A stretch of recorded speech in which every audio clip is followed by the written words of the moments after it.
Assalamualaikum warahmatullahi wabarakatuh. Salam sejahtera. Selamat pagi. Apa kabarnya anak-anak? Mudah-mudahan anak-anak dalam keadaan sehat-sehat. Berjumpa lagi dengan Ibu Erni Iriani, guru mata pelajaran Pendidikan Pancasila dan Kewarganegaraan. Kita akan membahas tentang materi pada bab 3, yaitu Kedaulatan Negara Kesatuan Republik Indonesia. Pada kompetensi dasar 3.3, yaitu memahami ketentuan tentang bentuk dan kedaulatan negara sesuai dengan Undang-Undang Dasar Negara Republik Indonesia tahun 1945. Yang perlu kita pelajari adalah: 1. Pelaksanaan kedaulatan rakyat secara langsung oleh rakyat. Yang kedua, pelaksanaan kedaulatan melalui lembaga atau badan negara. Maka akan kita bahas satu persatu, yaitu pelaksanaan kedaulatan rakyat secara langsung oleh rakyat. Pelaksanaan kedaulatan rakyat secara langsung oleh rakyat akan kita bahas mengenai prinsip negara kedaulatan rakyat. Prinsip kedaulatan rakyat memiliki hubungan yang erat dengan makna demokrasi.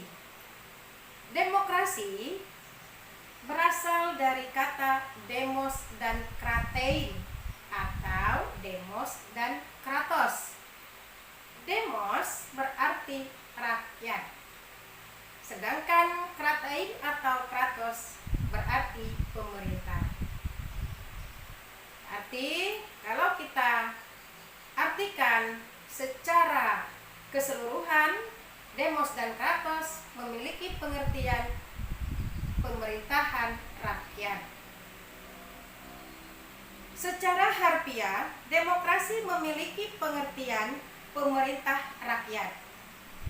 Menurut Abraham Lincoln, pengertian demokrasi sebagai pemerintahan dari rakyat, oleh rakyat, dan untuk rakyat. Di pemerintahan itu berasal dari rakyat, kemudian oleh rakyatlah dia menjadi pemerintah, kemudian untuk rakyatlah dia bekerja. Jadi, dalam negara demokrasi, rakyat yang memiliki kekuasaan untuk mengatur pemerintahan atau kekuasaan berada di tangan rakyat. Hal ini sejalan dengan makna kedaulatan rakyat. Pelaksanaan demokrasi di Indonesia dilakukan dengan dua cara. 1. Demokrasi langsung. 2. Demokrasi tidak langsung. Sekarang kita lihat contoh demokrasi langsung. Contoh pelaksanaan demokrasi langsung adalah pemilihan presiden. Pemilihan presiden dan wakil presiden. Pemilihan kepala daerah dan wakil kepala daerah, serta pemilihan kepala desa. Dengan demikian, wakil rakyat dalam pemilihan negara Indonesia ditentukan secara langsung oleh rakyat yang telah memenuhi persyaratan, bukan oleh lembaga perwakilan. Nah, itu contoh demokrasi mengenai pemilihan terhadap rakyat. Kemudian kita lihat contoh pelaksanaan demokrasi tidak langsung.